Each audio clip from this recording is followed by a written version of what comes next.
Well, hello there. I am. All right, voice working here. Yes, good thing we have my genius producer over here, Todd. Yes, making things happen on a daily basis.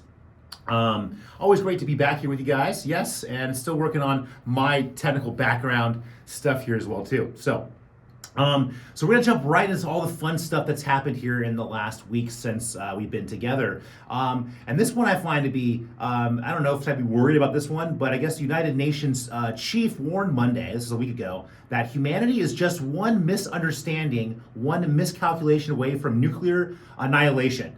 So that's a good way to start your week. Yeah. Maybe tell people that on a Friday, tell them that on a Monday. Like, come on, like, let me get to the week first. Seriously. It's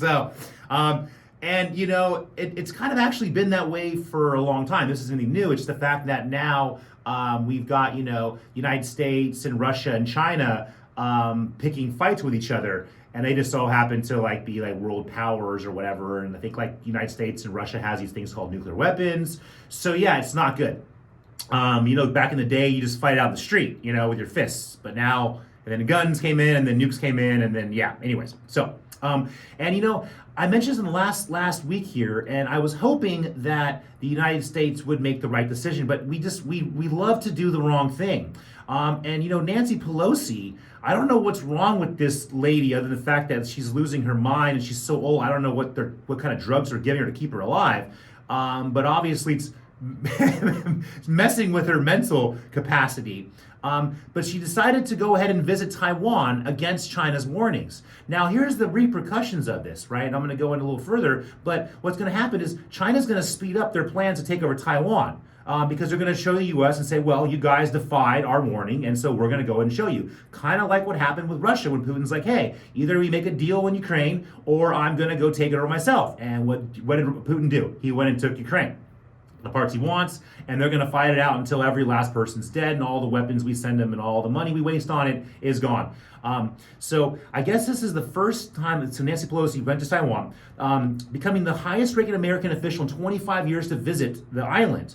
It's funny because if we were so close to Taiwan, why weren't we visiting them? I mean, it's like saying if you love your parents so much but you never go to visit them. It's like, do you really love your parents or your family? So there you are. Now, she framed this trip as part of a broader mission at a time when the world faces a choice between autocracy and democracy. And it's like, no, I think this has to do with money, power, and control.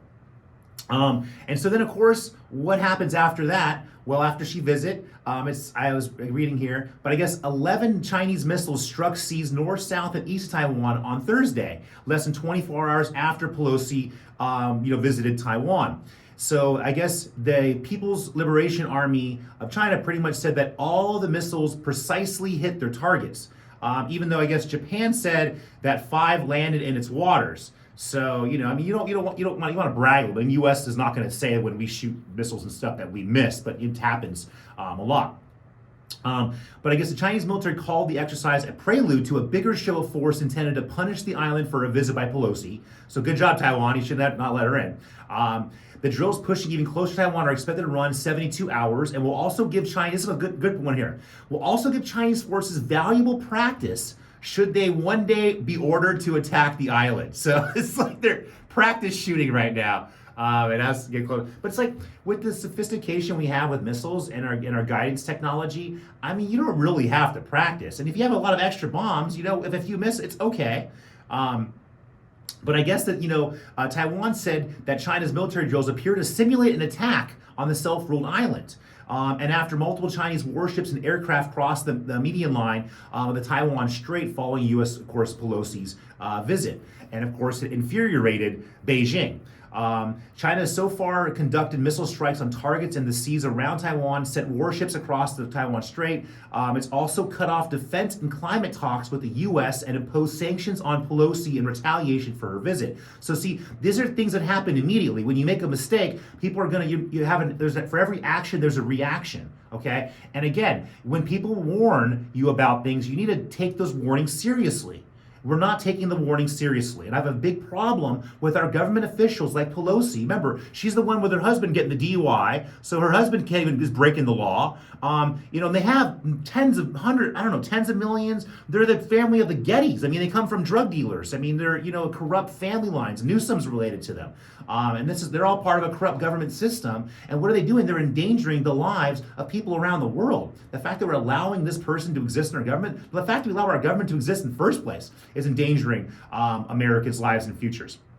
And so I think that it's time that we really start to look at the fact of, I was seeing something like, all our politicians, elected officials are too old. It's not even an age thing. It's a system issue. The system will not allow the right thing to be done. We're too far past the point of no return. Just like a company that's no longer relevant, that no longer makes a profit, it's time to close down the company. And maybe a new company can show up and take its place, one that actually works. Because government is a business. They take an income, they have expenses, and they're supposed to provide services. So when they're no longer providing services, then it's time to find a new service provider. So I think it's about time that we do something about that. So it's on my to-do list. I just need a little bit of help. So if you guys are out there and want to help, let me know. We can get this done.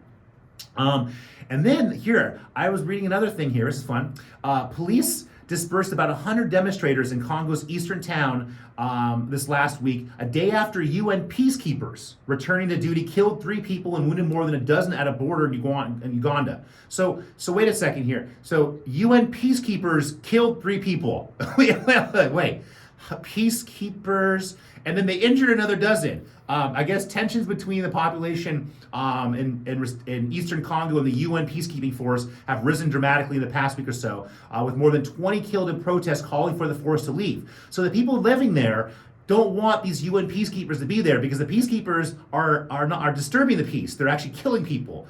So I find it interesting that the UN calls them peacekeepers when it sounds like they're a makeshift military force in some other country. So it's like if we had China had peacekeepers here in America and they were shooting Americans. That sounds very peaceful to me.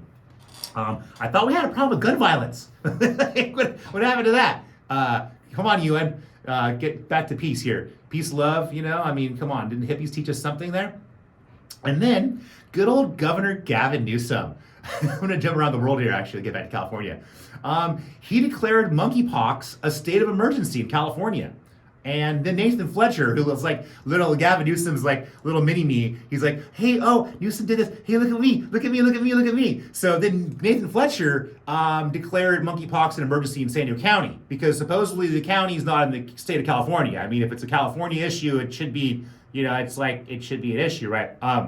So I guess as the number of cases continue to increase, though at a much lower rate than has occurred with the coronavirus. So I guess we're not going to have to shut down businesses for monkeypox, at least not yet. This might take a while. But I think we already have a vaccine for it, or we have medication for monkeypox or something like that too. So we're not going to have to wait around to get our mandated vaccines for monkeypox. We'll see if that happens here. I guess Nathan Fletcher, of course, he's the chair of the San Diego County Board of Supervisors. He loves that position with the gavel. He has to strike on the table and tell people to be quiet. It was quick to signal that, and this is a quote from him, we are likely to align with the state in the coming days by making our own declaration.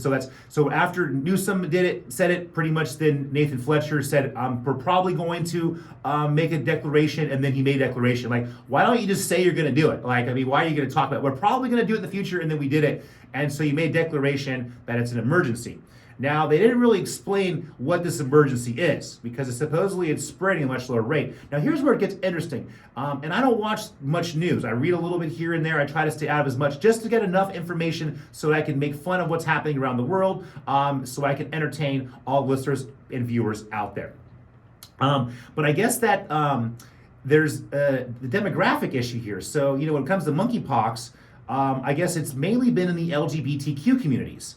And particularly men in those communities are been hardest hit. So, this sounds like it's a situation for certain people and certain lifestyles, which would remind me of issues when it came to, say, HIV and AIDS. Now, at the end of the day, people that are doing things that are risky, are going to have problems. So it's important to be safe if you're doing certain things. And when you are doing things that are risky, especially diseases, can spread. And this happens to all humans, yes. It's just a lot of them we don't talk about.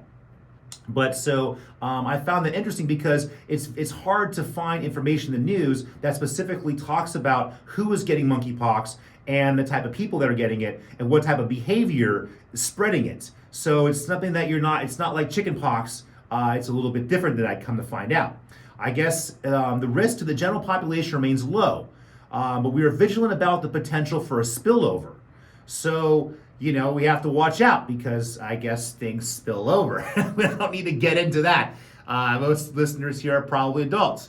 So anyways, and this is an issue we have. And then here later in the show, I'll get into a little more about water. And I've talked about how in California, we should really have an issue where we're saying we have too many people because we don't have enough water. We talk about we have a housing crisis. We don't have enough housing. No, we have too many people. We have an affordable house issue. Why? Because we have too many people living here. So the issue is it's very, very basic economics, supply and demand. You eliminate people, all of a sudden we have plenty of affordable housing and plenty of water. And guess what? We'll also be able to make our climate action goals because we'll be driving less cars and using less power. Wow, Andrew Gage just solved all those problems by eliminating people. There you go. And I'm not telling to kill them, not like the peacekeepers from UN. No. They're gonna have to go somewhere else where they have more housing and more water because there's places with more housing, more water. But here in good old Coronado, the beautiful place that saved my life, thank you, Coronado. Coronado, Imperial Beach, Lemon Grove, and Solano Beach filed a lawsuit challenging guidelines by the San Diego Associated Governments to enact state housing quotas. In July, the Coronado City Council directed its attorneys to prepare an appeal to the California Supreme Court. Other cities have sued to block a new state law passed as Senate Bill 9 that would allow up to 2 duplexes on lots zoned for single-family homes anywhere in California. Meanwhile, a law firm is looking for cities interested in filing a lawsuit against the State Department of Housing and Community Development, challenging how it comes up with its regional housing needs allocation, abbreviated RHNA, as it's often known, is at the heart of the Coronado-led lawsuit against Sandag. Okay, and of course, what the quotes I said here, it's far from certain whether the state rules will trigger the desired building boom and make housing prices more reasonable, meaning you're going to destroy all of our cities and all of our neighborhoods and not even have an idea if it's going to work until we've destroyed them all, because it's not going to work, okay? Again, affordable housing comes when we have less people, and it's not ruin Coronado. Thank you very much, and we'll be right back here after a short break.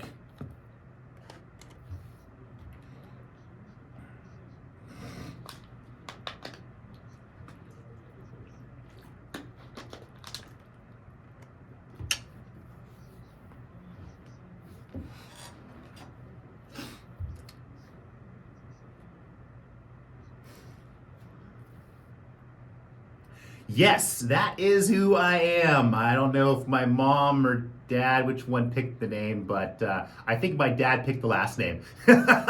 Actually, no, he didn't pick that one. I think he didn't have a choice now when he kind of was born with that one too. But anyways, yes, all right. I like the bell today. I guess I'm on my A game.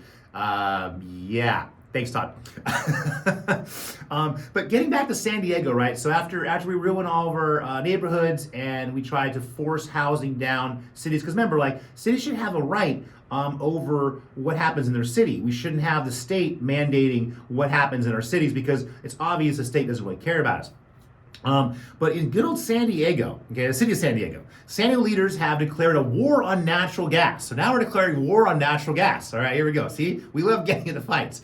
To dramatically shrink, exactly. Yeah, see, that's natural gas too. But no, they're going to close down all the taco shops. This is not a good thing. Oh my God. But let me go further before everyone gets freaked out. No, it's not about taco shops. This has to do with that other natural gas, the one that we use to burn our stoves and heat our water in our homes. And I guess it's to dramatically shrink the city's carbon footprint and reach net zero emissions by 2035. Now, here's the thing I'm going to throw in here really quickly, okay? So now, if the city of San Diego is so naive, remember, the city council, I mean, they're a bunch of idiots. I mean, literally, they're dumb. And they're corrupted, and someone's paying them to make their decisions. Our entire city is corrupted of San Diego, and it's like, I'd like to think they're smarter than the way they are. But anyways, they should do a little research, because if you go to find out where most of our electricity comes from, it comes from burning natural gas. So if we stop burning natural gas inside of our homes, we're going to have to burn it in a power plant and then send it across, through the lines electrically and use that electricity. So we're not actually changing the problem. We're just pushing it out to somewhere else. Because we do all kind of share the same environment, come to find out here. The City Council voted unanimously to an overhauled climate action plan that calls for banning the fossil fuel in new construction while also electrifying nearly all existing buildings over the next 12 years. So they want to actually, how are people going to afford to change out all this stuff? I mean, again, like, are people going to be forced to have to change their stoves or ovens or hot water heaters? I mean, why are we wasting all this money when all we're doing is transferring the problem to somewhere else? And then of course, natural gas is a cornerstone of Sempra. It's the parent company of San Diego Gas and Electric. And here last Thursday, Sempra's top executive said he has no beef with a unanimous vote by the San Diego City Council to eliminate natural gas in new construction and electrify nearly all existing buildings. Well, of course he doesn't have beef with it, because they sell us the gas and the electricity. It's like, if you go to McDonald's and you only buy French fries or burgers, they like you either way. You know what I mean? And maybe you only get coffee there. All they care about is they're making money. There you go, Todd got that right there. But here, I guess there's an aging gas-fired power plant along California's southern coast.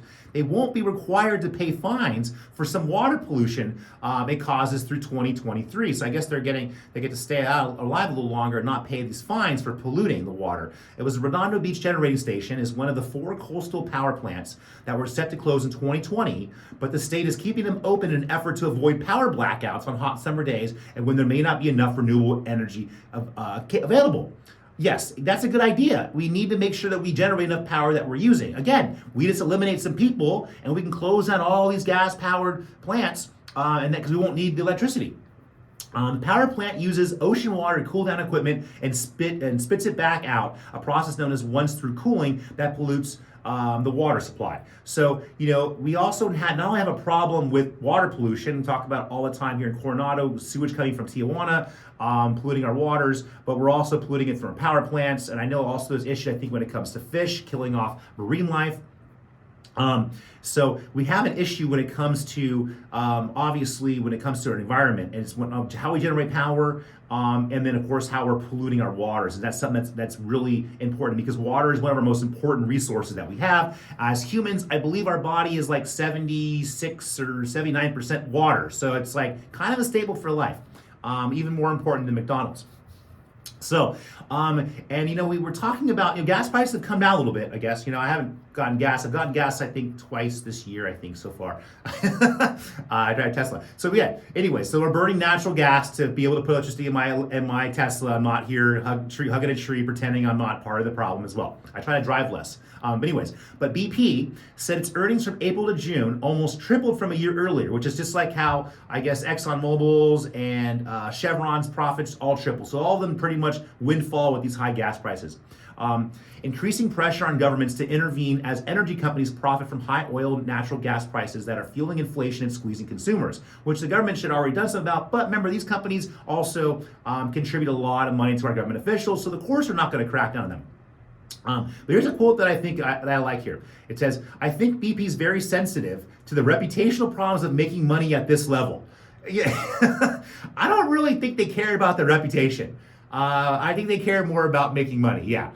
It's like, but at the same time, it's like, maybe it should be a line between like, okay, yeah, we're ripping you off, but like we're ripping you off too much. So we should like, tone it down just a little bit, right? Let's drop us down a notch. Let's only double our profits. Maybe tripling them is a little bit too much. Now, getting back to the water and the fact that California has very little of it. I guess in dry winters like the one California's just had, less fresh water flows down the mountains in Sacramento River.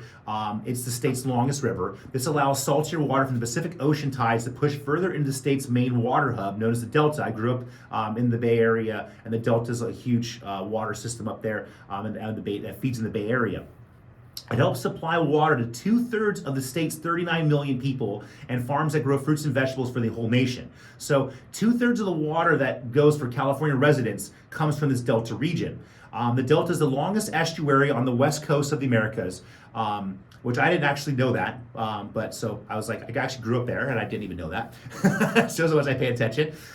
There's giant pumping systems built more than half a century ago that send Delta water south to major urban centers like Los Angeles and huge farming operations. And if you drive the Grapevine coming to LA, you notice all the irrigation canals there. I thought it was from like farms a lot of times, but actually they also pump the water over the mountains there, and that's where we get a lot of water. Even here in San Diego, we get water from Northern California.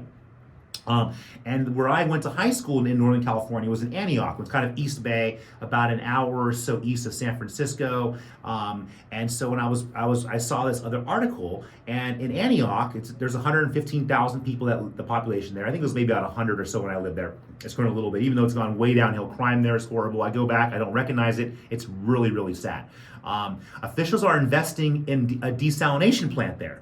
I guess last year things were so bad the city couldn't pull water from the river at all. So before the water was fresh enough into Antioch, because it had enough fresh water coming out of the Sacramento River, that the salt water didn't intrude, and we could get all of our water for the city from the Delta there, from the San Joaquin River. But now the salt water is intruded so far up, they're not able to get much water. I guess last year they couldn't get any. I think this year they've only been able to get water a small percentage of the time. Now I guess the desalination plant they're building is for water that's a little bit less salty than, say, a full-fledged desalination plant that's on the ocean. So it requires less energy. But the Bay Area is going to be kind of studying and watching how this situation goes in Antioch, to see about if they can also mimic what Antioch's doing. But again, I mean, ideally you want to take water from the ocean. The problem with desalination is very expensive. And then in good old Nevada, I guess Nevada passed a new law that grass has got to go. So I guess now you can't have grass in your lawn. So like, it's illegal. I don't know if there's any fines. I'll look into this further. But Las Vegas has already pulled up about 4 million square feet of grass on public property so far this year. So they're literally physically pulling grass up because they can't, water. They don't have enough water for it. Mexico, they're running out of water. An extreme drought has pretty much seen a lot of their taps in people's homes run dry. 2/3 of all municipalities facing a water shortage that is forcing people in some places to line up for hours for government water deliveries. The lack of water has grown so extreme. I guess some residents have blocked highways. They've kidnapped municipal workers. I've heard of them kidnapping and stealing water trucks across the border in recent years. I mean, most of the western half of the United States has been in drought. I guess this is for the region now, we've been the driest 2 decades for the past 20 years in the last 1,200 years. So this is definitely a big issue. And then even in Hawaii, in Oahu, there's that Navy fuel facility. They're finally shutting that down because it's been polluting the fresh water system there for all the drinking water in Oahu. And I guess now it's the Red Hill facility, and they finally shut that down. But I think there's a lot of issues with the fact that it might be too little too late, because once it contaminates the groundwater there, that's the majority of their fresh water in Oahu. So again, more water pollution. This is an issue, poor planning. We waited around for it to be too long to do something about it. So it's not just happening here in Coronado. It's not just happening up in the Bay Area. It's happening all over the world. And this kind of strikes home here, talking about my old city, Antioch, went to high school, and then of course La Mesa, where my window tinting business, Anio Tints, at. La Mesa has agreed to pay $125,000 to settle a lawsuit over the May 2020 videotape arrested of the Amari Johnson that prompted a protest that turned into that big riot in La Mesa. Now they're paying him $125,000 for no reason. I mean, arguably they should have charged him for inciting riot, because remember, his little arrest and the thing that went viral because of that actually caused that riot. I mean, it'd be like, for same thing for Donald Trump in the January 6th trial. You know what I mean? They're saying he's the reason they caused it. He wasn't even there. So this guy we should have a May trial. I don't know what day it was, but a May 2020 trial, and hold this guy responsible for all the issue that happened in La Mesa. I mean, that would only be fair. And I want to leave off with a couple fun little things here too, right? I guess Sandial's True Simple Holdings, they're developing self-driving technology for semi-trucks. They had a crash on April 6th, which one of its big rigs suddenly swerved on Interstate 10 in Tucson, Arizona, and sideswiped a concrete center median. So, autonomous vehicles crashing. I watch out for those Amazon drones. They're coming. And then there's, I guess, I don't know how I read this, I saw this part, but Beyonce, she's gonna change the lyrics of one of her songs after criticism on her new album, Renaissance. In a track called Heated, the singer uses the words spaz and spazzing in an energetically recited portion of her song. It's a callback to the freestyles at some ballroom events. So that was like a kind of a dance, spaz and spazzing, right? But I guess she upset some people. And then I guess Monica Lewinsky tweeted, while we're at it, I guess she was referring to Beyonce's 2014 song, Partition. So I'm personally, you shouldn't be changing the lyrics to songs that relate to something, even if you get criticism for it. So then all of a sudden you try to change something, and next thing you know, all these people want to jump on the bandwagon. I mean, how many people have made fun of Monica Lewinsky over the years? You know, you're gonna hone in on Beyonce. Come on, guys. Anyways, Andrew Gay, change the conversation. We never have enough time here together. I'll catch you guys next week.